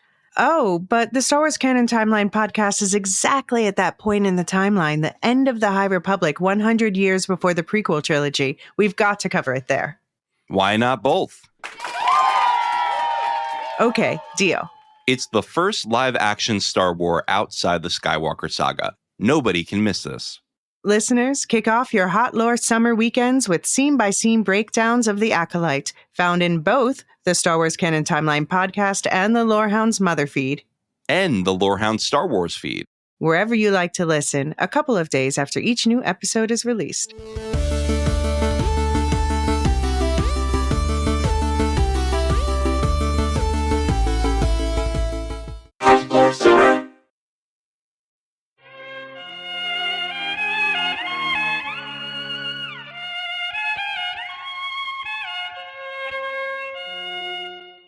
As the children sleep after this ascension gone wrong, the adults discuss strategy. Coral wants to kill the Jedi, but the rest worry about reprisals from the Republic. And Elder suggests that the girls pretend to fail, and the next morning both agree to do so, Osha reluctantly. May is tested first, presumably following the instructions to pretend to fail, and then it's Osha's turn. She's surprised by a blood test, and then asked to identify images on a screen that Saul can see and she cannot. following instructions, she gets the answers wrong intentionally. And Saul tells her wrong answers are correct until she slips up, starting to say, but that's not right. And the jig is up. I love that. Yeah. Hey, wait a minute. That was supposed to be wrong. Yeah. Also, I did zoom in on Kelmaka. I can't tell if I'm looking at a flashlight or a lightsaber, but it is metal, whatever I'm looking at. Oh, no. But it looks small. So I'm like, I don't know if that's just a flashlight or something, a tool, because he's working on his speeder when there's a close-up on him. Well, they didn't say Wookiees had to have wooden hilts, just that they generally No, it's just did. common. Yeah. Because I think the line is that like the Wookiees are uncommon Force users, like they're uncommon Jedi, but when they are Jedi, they commonly take a wooden lightsaber. Right. Hilt. Right. But yeah, I think that the Jedi, they obviously already knew that the girls were Force sensitive. So especially with the blood test, it just seems really pointless for them to pretend not to be. Right. Well, but they also don't know what that's about, right? Like, I think that this Force cult or Force coven does not worry about the blood. They just worry about the power of many. So who do you think would win in a fight, the Jedi or these witches? Oh, it seems like the Jedi based on the outcome, if there was a fight. Well, yeah, I mean, well, we'll get to what happened there. Okay. So back in the Coven compound, Osha tells Anastasia that she wants to become a Jedi, and May gets upset, and Coral drags May out of the room. And Anastasia tells Osha to pull the thread if that's what she wants, even though it means they'll never see each other again. Fear should not make this decision, Osha, she says. You should. And Osha says she wants to be a Jedi, period. And Anastasia hugs her with sad eyes and says she must discuss the situation with the rest of the Coven. So the fact she got a blood test seems like no point to pretend to fail. But I do question Anastasia. She says, as you grow what you want, it changes, it shifts. So this makes me ask, would the witches give her more flexibility than the Jedi? Or is she just, trying to pull the threads herself to influence her daughter? Good question. I think Anastasia would give her flexibility. I don't think Coral would. Right. I do think that there's some, like, I don't think that the Force witches reject the light side. I think they just are not afraid of the dark side. Yeah, no, like I said, Purple, I think that they're actually using both. Right. So I think she's basically saying, like, if they are both twins or clones or whatever they are, perhaps the reality is that Osha is drawn to the light side and May is drawn to the dark. Right. Could be. And now I'm looking at Kelnaka at the premiere, and I'm seeing a copper. Okay. A copperish worn. What's cool is that you have. Or could it be polished wood? No, it's definitely metal. Copper. I'm looking at it. It's definitely. It looks copperish in the middle, like where he would hold it, and then it looks gold on the other side. So I think it's gold-plated copper, which is pretty cool. Right. Oh, that's cool. Yeah. I like that detail. Speaking of, we got other details. So we found out Saul was tested at age 4, which is more typical for the Jedi. And so this is all he's ever known. He barely remembers his parents. And we also got Osha, like they show her considering whether or not to take some stuffed blue horses with her, which I guess shows that like she feels she's grown up by leaving them behind. But a lot of people are wondering if the blue horses, they're saying they look like they might be from Planet X, which is a planet in wild space. So that's like basically off the edge of the map. We talked about that in previous episodes. And that is where the leveler comes from. Oh, which you talked about earlier this episode. Yeah, I knew it came from wild space because I went on Wikipedia for a minute. I just needed to get an image of this thing. Right. Because it was so like wildly described in the book. I called it like a Cthulhu hound. Yeah, it was bizarre. So I was like, I need an image for my head. And I saw wild space and I was like, oh, that's cool. That's a cool origin for it. Yeah. So I wonder if this was a hint that these witches have a tie with this planet somehow. Which in this planet, of course, had, the Nihil did stuff there. And that's all part of the High Republic books. Yeah. So what went down? This is the event that I think we're going to be coming back and visiting a couple more times. But we see it this time from Osha's perspective. She's alone in her room and she packs her bags to go, and May comes barging in, telling Osha she won't let her leave. She'll kill her to stop her. She locks her sister into her room and setting the sketchbook where she'd drawn the Jedi insignia on fire, which lights the entrance to her room on fire. But Osha manages to hotwire this weird portal in her room and gets out. And she's walking through some underground passageways and hears a large explosion and then the screams of the coven. And then there's an even larger explosion. And Osha meets her sister on a bridge inside the compound that's been blown in half. And each stands on one side, blaming the other for what's happened. And when they fall, Saul is able to rescue Osha, but not May. And he drags Osha out of the complex, which is now has fire all over the place, past a pile of the Coven's bodies, including Mother Anastasia. So, yeah, I mean, this is obviously we're going to see this again, but like that little door fire doesn't seem like it could be connected with the explosions and what happened to the Coven. Yeah, it's a good question, and there's something missing here. I Right. totally agree with all that speculation. This definitely was leaning towards Osha's POV and why she trusts the Jedi, because she didn't see them do anything sketch, as the kids say. But I wonder whose POV we will see next. I don't think May's POV will be next episode, but I was wrong about this episode too. I think we'll see it in a couple episodes. I think we need to revisit.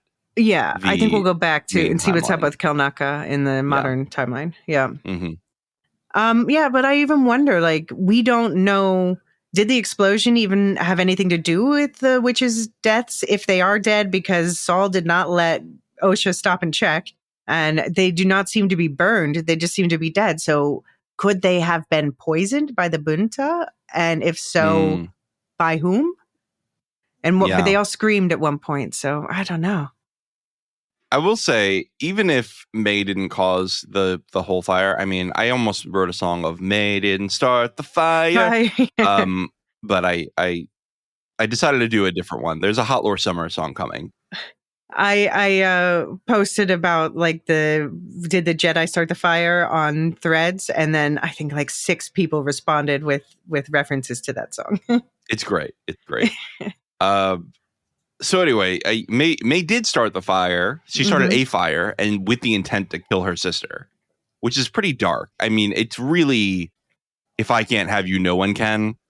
Right. Which is awful and very, very dark side. My God. Unless she was being controlled, but her eyes were not black.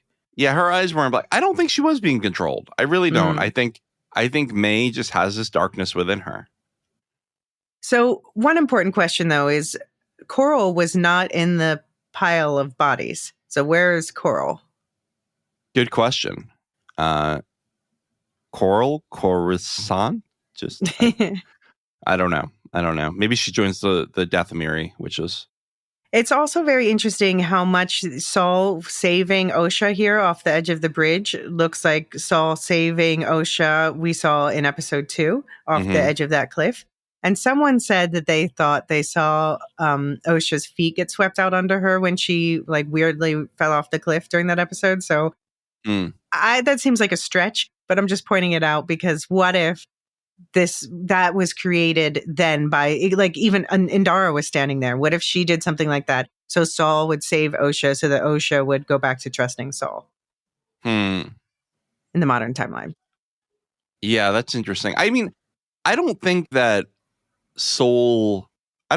did distrust Saul already. I think she was... No. I think she felt like she didn't fit in with the Jedi. I don't think it was that she didn't trust them, because even when she's on the prison ship, she's like, oh, I trust the Jedi. Right. I'll get justice. Things like that. But she did run after the crash when they were looking for her in the wreckage. But I think that was not about Saul. That was about the others that he was with. I think maybe she doesn't entrust Indara. I would believe that. Yeah. I think that might be true. Doesn't really matter anymore. Indara's gone. Well, yeah, but not in the past. Indara started the fire. No, I was really glad to get science fiction royalty, which I'll introduce her as every time, Carrie-Anne Moss for another episode. She was great again. Yeah, and I think we'll get more. I also have to point out that she had this time, she had that one dot next to her eye. And when we saw her later in the timeline, when she died, she had 2 dots next to her eye. I don't know what that means, but definitely something, because why would they do that otherwise? Yeah. But okay, so the final scenes of this is Osha wakes up on the Jedi ship on their way to Coruscant, tended to by Saul, who informs her that she will be his Padawan. And when she asks after her mother and May, she's told they'll be gone. I don't think she asked about Coral, by the way, but anyway. And meanwhile, a soot-covered May, very much alive, shows up at the Bunta tree on Brendock looking for her sister. So Saul's really the one who solidified the version of events that adult Osha has in her head. Like, May started the fire. Everybody's dead. He started the fire. All right, I'll resist. And of course, he has that bullshit line that David called out. You will never feel like this again, I promise, which is impossible. I mean, maybe a very tiny child, you say that. I don't think that's a responsible thing to say to an 8-year-old. Maybe it is if you're a Jedi and you're literally going to train her not to feel emotion. Well, okay, yeah, maybe not that's to feel negative emotions. Right. Maybe that is the point. You will not feel this again because you won't feel. You'll be dead inside. No, sorry. I don't think the Jedi are evil. I think they're complex. Yeah, and I think that they have a lot of issues with righteousness and feeling like they have the only answer. And that's unfortunate. That's unfortunate. Right. I'm glad that we're exploring those themes finally. I love Soul. I want him around forever. I want to watch a spinoff with him and Qui-Gon Jinn. And that's all. That's all I want to say. So I have to point out in this last scene where Osha wakes up on the ship, in the background, we see Indara and Torben. We do not see Kalnaka, so he's not in sight, not seeing anything, and we also, there is a wound, a slash wound down Torben's face. So we see him scarred when we saw him later in the timeline. So he has, during these events, that's where he got that wound. Yeah, that's interesting. I mean, was there a fight then? The other thing is, it has to be someone who was not part of the coven, right? Who is the master, who is Osha's master, because she doesn't know who it is. Or is it one of the coven that put on a mask? That's May's master, you mean? Yeah. May's master. I'm sorry. But yeah, it could be anyone inside the mask. Could be. Now a lot of people are saying Coral, which, I don't know, maybe. I don't think Coral's that vengeful. I think Coral would have wanted them to leave again, try to restart. I don't know. Coral is not in the bodies at the end, so that's true. Coral's story is not done in some way. Oh boy, are we Stannising this? You don't see someone die, so they're not dead. Hey, that's always my rule.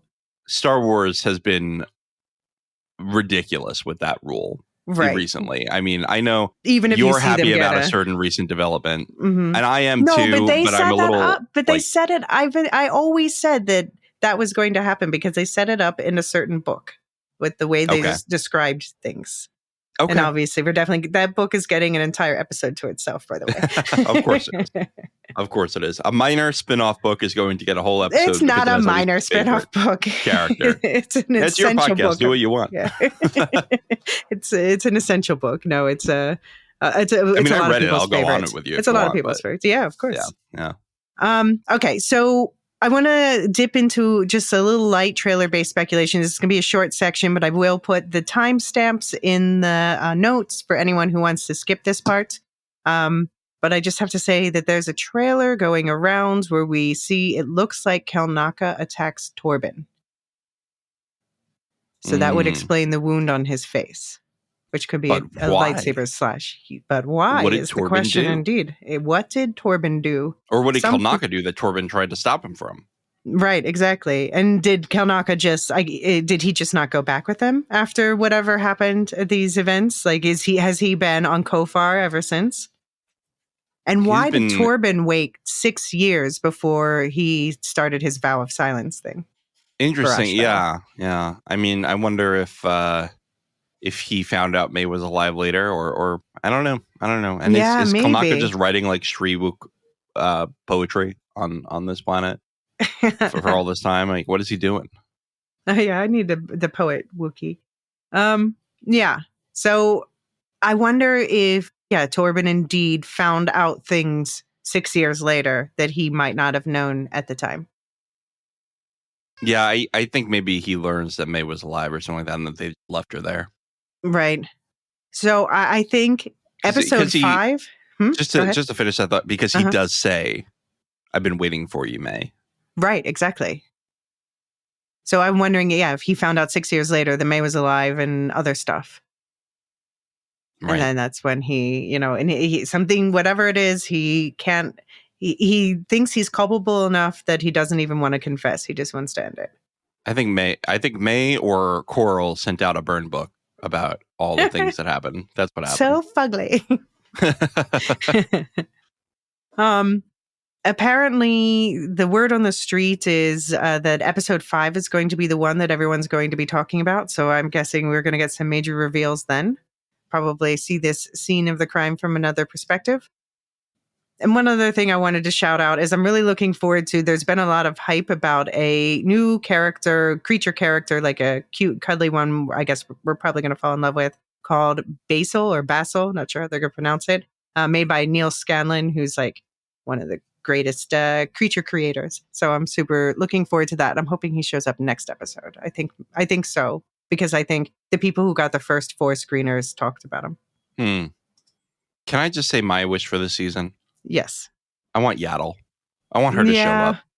She's not going to show up this season because Leslie Headland specifically said that Venestra was going to be the only big crossover. And I'm pretty sure she confirms no Yoda this season, which Yoda and Yaddle, they're out doing their thing. But she said I'm fine with no Yoda. Look, I've gotten a lot of Yoda in my life. Yeah, we need more Yaddle. But she said season 2, there would be more crossovers. I like that. We need season 2 to happen. Yeah, and I think it's fine to let the new characters breathe a minute before you introduce new people. That's fine. Right. So shall we check in with the community, see what everyone else thought of this episode? Would love.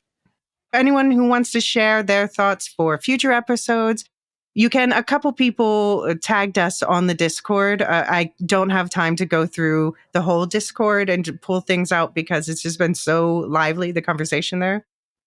But you can also, if you definitely want your comments included, please email them to, you have 2 possible options, swtimelinepodcast@gmail.com or starwars@thelorehounds.com. That first email is a mouthful.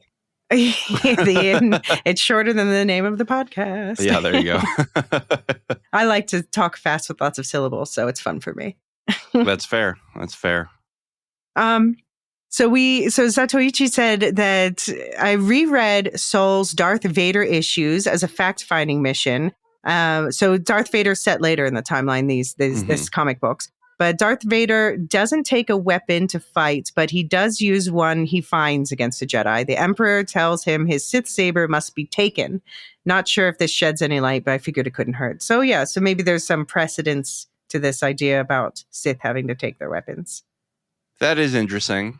I still am Sith skeptical. Sith-stical. All right. Anyway, because I just doesn't feel very Sithy to me to be like, attack me with all your strength. And if you don't think that line's going in the song, it's going in the song. It's already in the song. It does. We were told that this is the Sith. We were more or less told this is going to be about a Sith perspective, but I still think I'm leaning toward this is people who found Sith artifacts and are, some of these ideas make sense and let's see what we do with them. Yeah, there were a lot of Sith writings, right? I think Revan became kind of a legend, so did Bane. Right. And exactly. Then things just got a little quiet for a while. Yeah. I do think that we are going to see I think we're going to, by the end of this season, at least get a nod toward Plagueis, who's the most famous Sith during this time, or his master Tenebris. But I don't think that's... I think that's probably not who's in the mask. No, I agree with that. And have you ever heard of the tragedy of Darth Plagueis? Yeah. Oh, we're going to talk about that a lot in eras to come. Specifically the next one. Yeah. Do you want to give people a new voice to listen to and read Rocky Zim? Sure. Rocky Zim, frequent contributor. Hello there. I wanted to chime in with my thoughts on Acolyte Ep 3. I shared a bit on Discord, so it may be a bit repetitive. I enjoyed this episode and how it addressed the issue about Jedi taking children to be tested. Indara telling Mother she cannot deny the Jedi the right to test for potential Padawans, and then adding, with your permission, of course. Just sounds a bit sketchy that the Jedi can come and just test a young kid with powers, say they can have a lightsaber and be a ninja, tell them they are special and can have a big brother, sister, or other being to hang out with. Seems having a young child make that decision or have some say in it is a bit sketchy. Which is like what you said, Jem. Yeah, this is basically my perspective so far. What kid wouldn't want a cool sword and be a ninja? Samurai, but yeah. Yep. The Jedi saying we don't take kids, but then saying they cannot deny the right to test them is a bit iffy. Yeah, maybe not take them, but you test them and give them a whole PowerPoint on how cool it is to be a Jedi. I like the PowerPoint. Yeah. That was a good one. I am thinking that Coral may have gotten everyone killed on Brendok. Yeah, May started a fire, but doesn't seem that would kill every one of the witches that quickly based on how the scene went. Coral was pretty mad and carried Osha, so I can see her taking action that led to what happened in the end. And I am thinking maybe Coral somehow survives and finds May and trains her to get revenge on all the Jedi. How would anyone else know who was all there? May could tell the Dark Lord, but I am thinking it may be Coral. May could tell the Dark Lord, but I'm not sure I'm understanding this sentence, Rocky Zim. That's all right, though. So I think that the idea is like, how does the Dark Lord know things? Yeah. Oh, May, yeah. May could tell the Dark Lord. I thought we were talking about the identity. That's why I was confused. Soul knows, I think, what led to the incident, but did not know all the witches died until they saw them running. Saw them all running to the ship. Anyway, I am enjoying this so far. I do believe that these witches are what is left of the path and had to hide after, I assume, losing a battle or war to the Jedi and the Republic. For Light and Life, Rocky Zim, you could see how the Mother and the Jedi were working to encourage Osha to join their side by saying she is special. She can have powers and not be alone. Yeah, absolutely. All right. Thanks, Rocky Zim. I agree with pretty much all your takes, although I'm not on Team Coral as the Sith Lord. No. There's something. I mean, maybe I'm only not on that team because the fact they're pointing at that in episode 3, it feels like to me, tells me that no, that's not the answer because we have 5 more episodes. Yeah. But I'm looking askance, like, what happened to her? Yeah, definitely. Well, Marilyn, our favorite Tolkien scholar, wrote in, and I think we should invite her on for a season wrap up or something like that. Yeah, we have to talk witches. Yeah, because Marilyn, for those who don't know, she's not only a Tolkien scholar, but she does have a lot of a background in women's history and witchcraft. Yeah. So she asks, so I would love to know what the difference is between Force magic and the Force. Mm-hmm. Is it in how you do it, a different philosophy, actual tangible differences between the two energies that they are all using? Need some clarity here. From what I know of ritual magic practices, I would guess the energy itself is considered to be one and the same energy, and with the differences in the details of how they approach it, invoke or engage with it, direct or use it, and merge or not with it.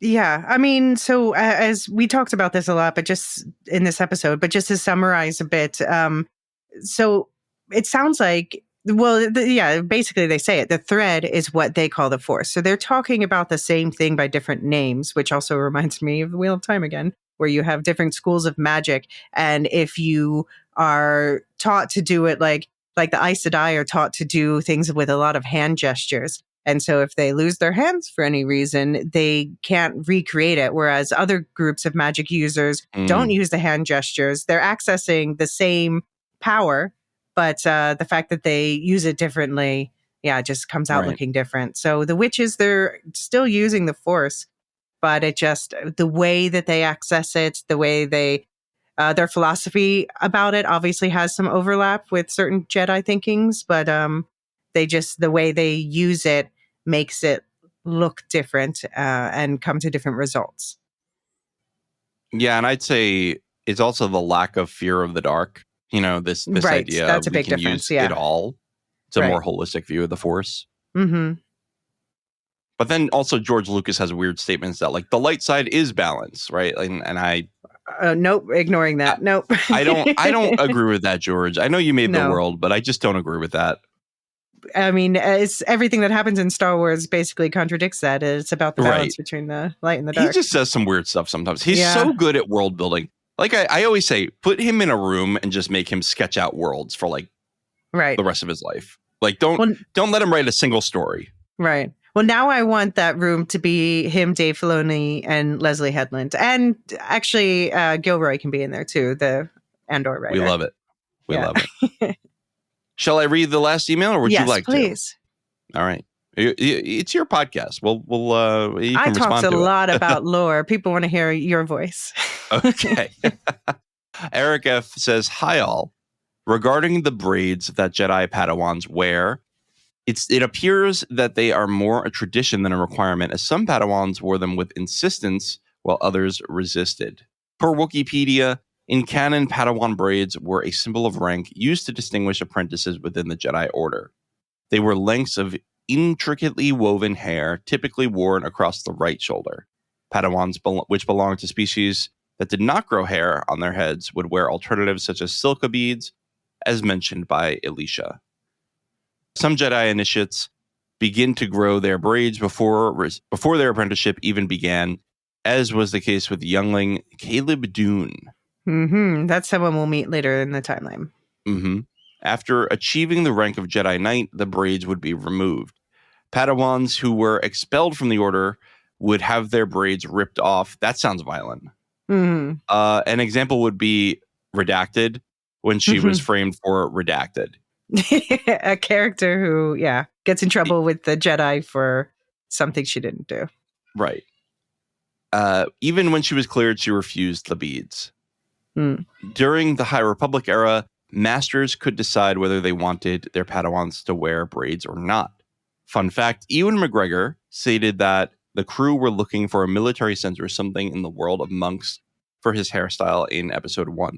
McGregor said that the braid is the equivalent to monks who shave their heads. Yeah. Keep up the excellent work. More kind words.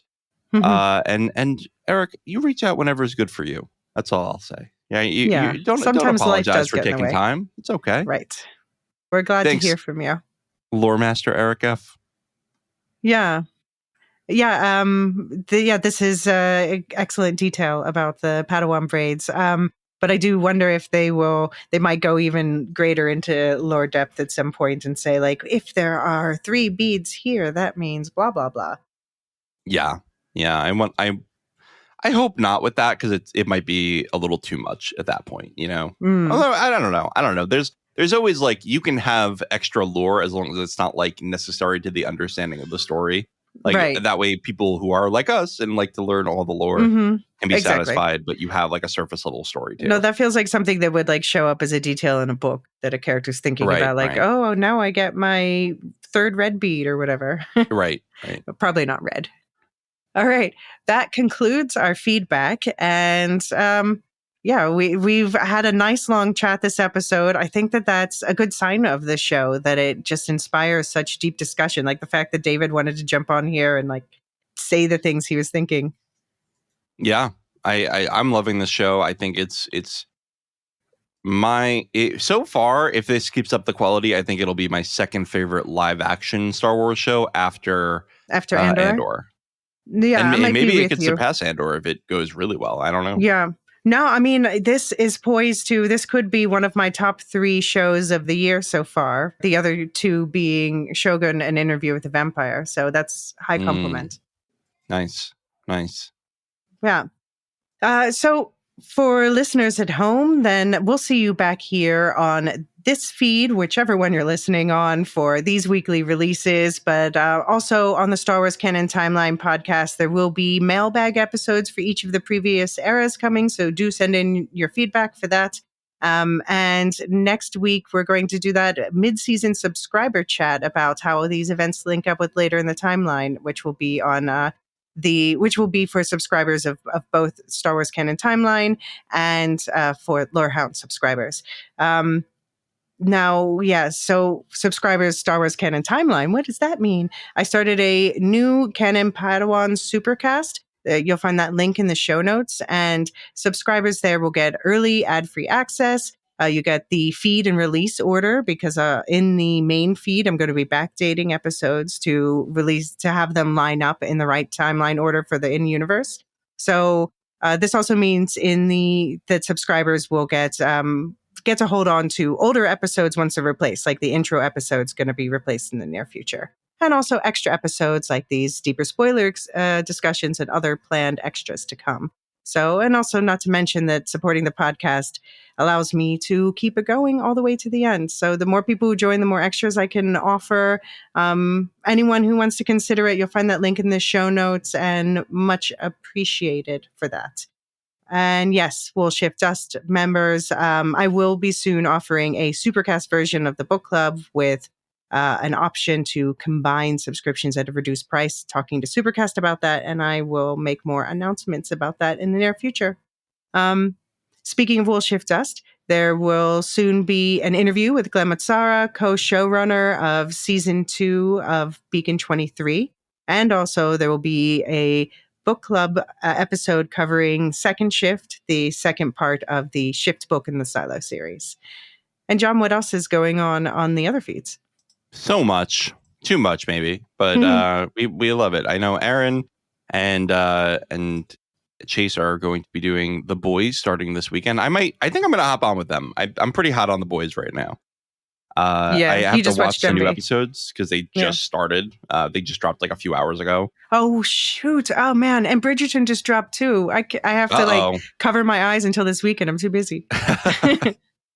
So yeah, I'm pretty hot on The Boys. I think I'm going to hop on with them sometime. So if you want my opinions, you'll have to go to the Radioactive Ramblings feed.